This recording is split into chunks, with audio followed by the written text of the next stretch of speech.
Fala pessoal, tudo bem? Carcódromo na pista. Hoje nós vamos falar um pouquinho de um assunto muito interessante, que é direito dos contratos. Falar em contrato, deixa eu tomar um chá aqui para cuidar da saúde. Espero que vocês também tenham esse cuidado da saúde de vocês. Não dá para brincar com vírus, epidemia, enfim. Mas voltando ao assunto sobre contratos,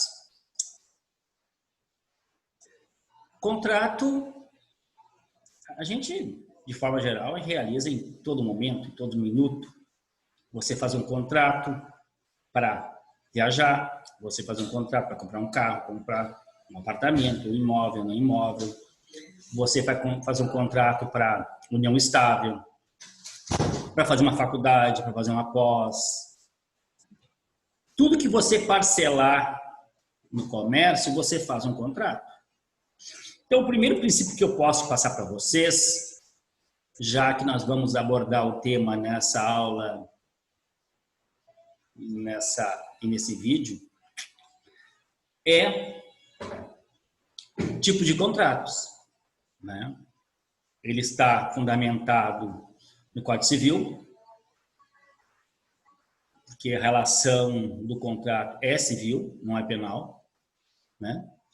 E a gente vai ver, então, algumas características para confirmar para o contrato se realizar. O primeiro tem que ser vontade das partes, tem que ter duas partes, no mínimo, pode ser mais partes, mas tem que existir, então, vontade das partes. A vontade, ninguém pode ser coagido, ninguém pode ser obrigado, ninguém pode ser arrastado, ninguém pode ser punido, né? O contrato tem que ser algo que as partes têm interesse em realizar, né? Pode ser com várias pessoas, pode ser com uma pessoa só, enfim. O contrato também tem uma relação bem importante da questão da obrigação de fazer ou não fazer. Tá, mas como é que eu vou saber qual a obrigação que eu tenho de fazer ou não fazer? Está no contrato. Tudo tem que estar no contrato. Por isso que o contrato é aquilo que você vai realizar e pensar daqui 20 anos, vamos supor. Vamos supor que o contrato seja de algo, até trabalho. Do seu trabalho. Você pode ser autônomo, você pode ser um seletista, você pode ser servidor público. Está lá no contrato, né? Qual contrato que eu possuo? Quais as minhas obrigações? O que eu sou obrigado a fazer, o que eu sou obrigado a não fazer? Então, a obrigação de fazer ou não fazer tem que estar no contrato. É ele que vai dizer o que as partes vão ter que fazer, cada uma, ou não fazer. Sendo um contrato um negócio jurídico, então o contrato por si só é um negócio jurídico, ele requer então a legitimidade das partes, artigo 104 do Código Civil, né? Então, ele busca a legitimidade, né, desse processo, a legalidade, né, desse processo. Primeiro requisito do objeto do contrato, ele tem que ser, ou seja, ele tem que ser de ordem pública, ele tem que cumprir os bons costumes, ele tem que estar relacionado à moral, não à ética, né? A segundo é uma questão, seja ele físico, contrato físico com pessoa física ou pessoa jurídica, né? Ele tem que ter um período, né, desse contrato. Então, havendo um impeditivo para a sua concretização, o contrato tem que ter um período, né? Por isso que você pode colocar o período ou no próprio contrato diz que o contrato terá um período a partir da assinatura, né?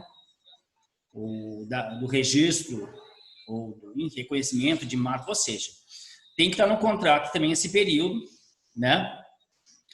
E independente seja perdas e danos, enfim, né? Porque nós temos então vontade das partes. Nós já vimos então que ele tem que ser moralmente com bons costumes, não pode ferir, né? Tem que ser ou pessoa física ou jurídica, tem que ter partes, ou 2 pessoas no mínimo, ou mais pessoas, né? Se tiver algum impeditivo, alguma cláusula que impeditiva tem que estar no contrato, né? Até para depois verificar a relação, né, perdas e danos ou culpa de quem for. O objeto determinado, qual é o objeto desse contrato, o que se busca nesse contrato. E a questão, então, né, precisa ter uma questão de valor, né? Esse contrato em relação ao quê? Qual o valor está recorrente dele? Qual é a questão econômica, né, que versa, pode ser em dinheiro, pode ser letra de câmbio, pode ser cheque, pode ser cartão de crédito. Tem milhões de hoje títulos de créditos, né, virtuais ou presencial, que busca então essa relação de contrato e essa relação seja direta ou indireta, a relação financeira, né? Pode ser direta ou indireta.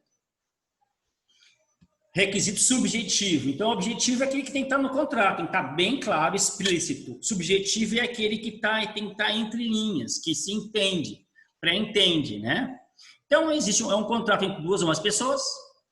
A capacidade das partes tem que ser maior de 18 anos, com exceções à regra, né? Se for menor, se pede o contrato sem ser assinatura, se vincular ao menor, então ele é nulo. Agora, se após a assinatura do contrato verificar essa questão também da capacidade das partes, mostrar a incapacidade de uma das partes, se torna anulável, né? Então, nulo antes da assinatura do contrato, anulável após a assinatura e descobrir. Vamos supor que um homem descobre, ou uma mulher descobre que o seu parceiro já era casado. Ela descobre antes, é nulo. Descobre depois, anulável. Capacidade típica de contratar, então tem que ter legitimidade, né, até para executar o contrato, né? Então está no Código Civil também quem tem a capacidade, né, para contratar. A gente já viu, né? De 16 a 18 anos tem que ser assistido, né? Menos 16 tem que ser representado e a partir dos 18 ele responde, né? Concordância entre as partes acerca da existência do contrato e seus objetos e cláusulas que formam, né? Então tem que ser muito bem lido, né? E a liberdade de contratar, se existe limite da função do contrato. Qual é a liberdade de contratar? Qual é a liberdade que as partes têm para realizar o contrato em si? Os contratantes são obrigados, então, na conclusão do contrato, como a execução, o princípio da probabilidade de boa-fé. Então, automaticamente, como lá no início ele teve a vontade das partes, significa, então, que automaticamente a boa-fé já está inclusa nesse processo, a boa-fé, né? Não vou dizer que ninguém vai fazer um contrato de má-fé, lógico que pode fazer de má-fé quando você quer tirar proveito do outro, né? Mas pressupõe-se que todo contrato ele tem um princípio da probabilidade de boa-fé, ou seja, da relação da boa-fé. Isso tem relação com a moral e não com a ética, né? Se houve uma cláusula de indenização, ou seja, além do contrato de regra geral, pode também existir o que a lei preconiza, a existência de cláusulas, vamos supor que são cláusulas excludentes de responsabilidade, vamos supor assim, que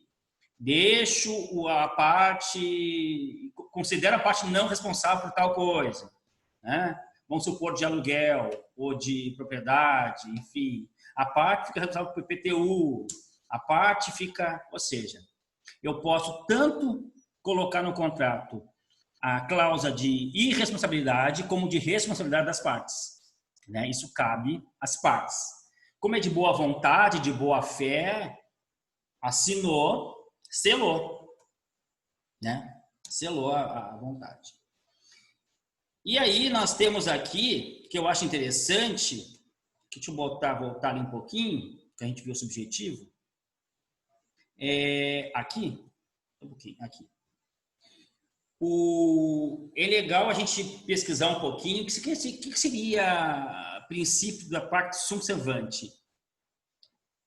É o princípio que rege a boa-fé e a relação amistosa entre as partes, porque ninguém está fazendo o contrato com a mão amarrada, com uma arma na cabeça. Autonomia da vontade, ou seja, todo mundo tem, as partes têm autonomia, então, para tomar decisão, para deliberar, para assinar.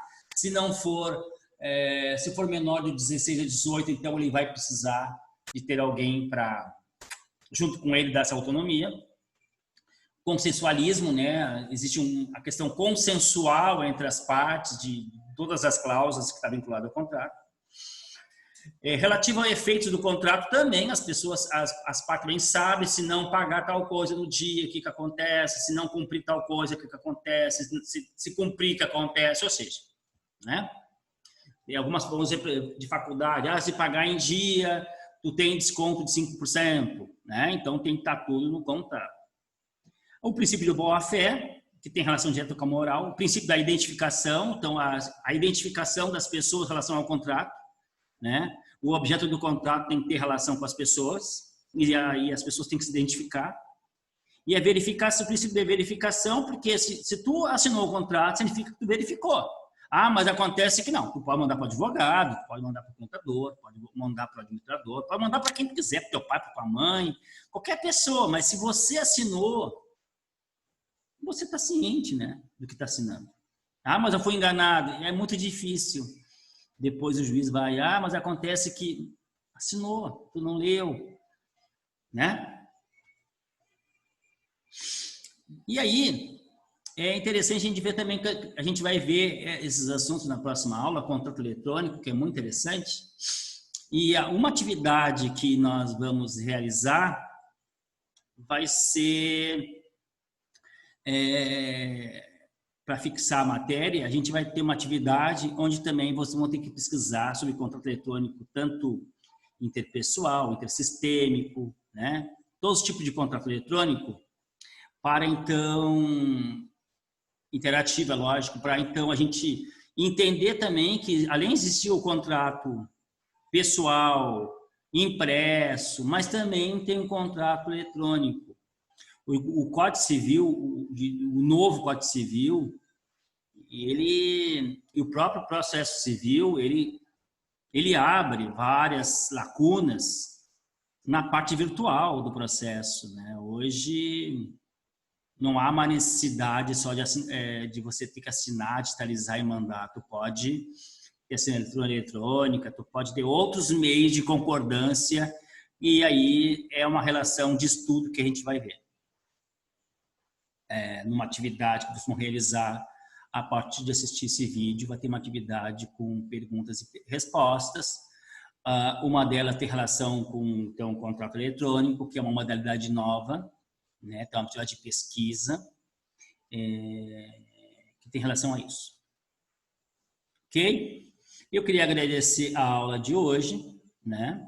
Dizer que é muito bom a gente discutir sobre o contrato, né?